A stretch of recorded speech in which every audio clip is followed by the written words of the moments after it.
ஆன்லைனில் முன்பதிவு செய்துவிட்டால் மதுபானங்கள் டோர் டெலிவரி செய்யப்படுமா? QR கோட் இருந்தால் யார் வேண்டுமானாலும் மது வாங்கிவிட முடியுமா? டாஸ்மாக் நிர்வாகத்தின் புது ரூல்ஸ் என்னென்ன என்பது குறித்து பார்ப்போம்.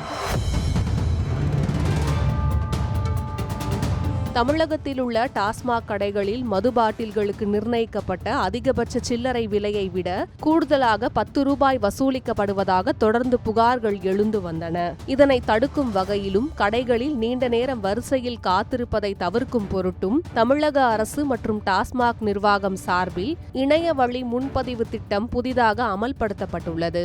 எண்ட் டு எண்ட் என்ற புதிய செயலி மற்றும் டாஸ்மாக் e2e.in என்ற அதிகாரப்பூர்வ இணையதளம் மூலம் மக்கள் தங்களுக்கு தேவையான மதுபானங்களை ஆன்லைனில் முன்பதிவு செய்து நேரில் சென்று பெற்றுக்கொள்ளும் வசதி அறிமுகப்படுத்தப்பட்டுள்ளது. இந்த புதிய வசதியின் மூலம் மதுப்பிரியர்கள் தங்களின் இருப்பிடத்திலிருந்து 5 கிலோமீட்டர் அல்லது 20 கிலோமீட்டர் சுற்றளவில் அமைந்துள்ள டாஸ்மாக் கடைகள் எங்கெங்கு உள்ளன என்பதை கண்டறிய முடியும். மேலும் குறிப்பிட்ட கடையில் என்னென்ன பிராண்ட் மதுபானங்கள் இருப்பில் உள்ளன மற்றும் அவற்றின் துல்லியமான விலை பட்டியலையும் அறிந்து கொள்ளலாம். இதில் இடம்பெறும் இருப்பு விவரங்கள் அனைத்தும் ஒவ்வொரு 30 நிமிடங்களுக்கு ஒரு முறையும் புதுப்பிக்கப்படும். பயனர்கள் தங்களுக்கான பிராண்டை தேர்வு செய்து கூகுள் பே போன்ற ஆன்லைன் வழியில் பணத்தை செலுத்தியவுடன் அவர்களின் செல்போனுக்கு ஒரு பிரத்யேக QR கோடு அனுப்பப்படும்.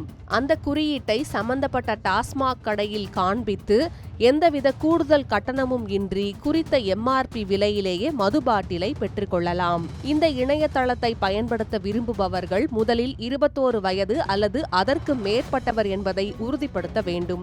இருப்பினும் QR குறியீடு மட்டும் இருந்தால் மதுபானம் வழங்கப்படாது என்றும் கடைகளுக்கு நேரில் வரும் நபரின் வயது மற்றும் அடையாள சான்றுகள் கட்டாயமாக சரிபார்க்கப்பட்ட பின்னரே மதுபானம் வழங்கப்படும் என்றும் அதிகாரிகள் தெளிவுபடுத்தியுள்ளனர். ஒரு மாவட்டத்திலிருந்து மற்றொரு மாவட்டத்தில் உள்ள கடைக்கு முன்பதிவு செய்ய முடியும் என்றாலும் மதுபானங்களை நேரில் சென்று மட்டுமே பெற முடியும். ஆன்லைன் மூலம் வீட்டிற்கே கொண்டு வந்து விநியோகிக்கும் வசதி எதுவும் இல்லை. ஒருவேளை முன்பதிவு செய்த மதுபானம் குறிப்பிட்ட கடையில் இல்லை என்றால் செலுத்திய தொகை திருப்பி வழங்கப்படும் அல்லது வேறு கடையில் பெற்றுக்கொள்ளும் வசதியும் செய்யப்பட்டுள்ளது.